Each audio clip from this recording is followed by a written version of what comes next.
आम आदमी पार्टी जिंदाबाद, आम आदमी पार्टी जिंदाबाद, आम आदमी पार्टी जिंदाबाद, आम आदमी पार्टी जिंदाबाद, आम आदमी पार्टी जिंदाबाद, आम आदमी पार्टी जिंदाबाद, आम आदमी पार्टी जिंदाबाद, आम आदमी पार्टी जिंदाबाद, आम आदमी पार्टी जिंदाबाद। अरविंद जी तुम आगे बढ़ो, हम तुम्हारे साथ हैं। ऋषि मैम तुम आगे बढ़ो, हम तुम्हारे साथ हैं।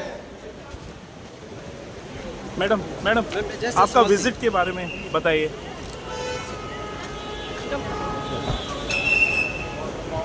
आज आम आदमी पार्टी का साउथ गोवा में नए ऑफिस का उद्घाटन हो रहा है।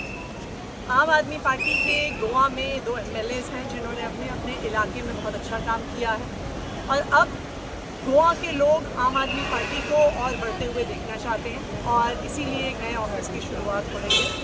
आम आदमी पार्टी एक इकलौती ऐसी पार्टी रही है जो गोवा के रियल इश्यूज उठाती है और आगे भी हम ऐसा करते हैं। आप गोवा में बहुत कंसंट्रेट हो रहा है, आपके विजिट्स अभी बहुत बढ़ रहे हैं, इसके बारे में ये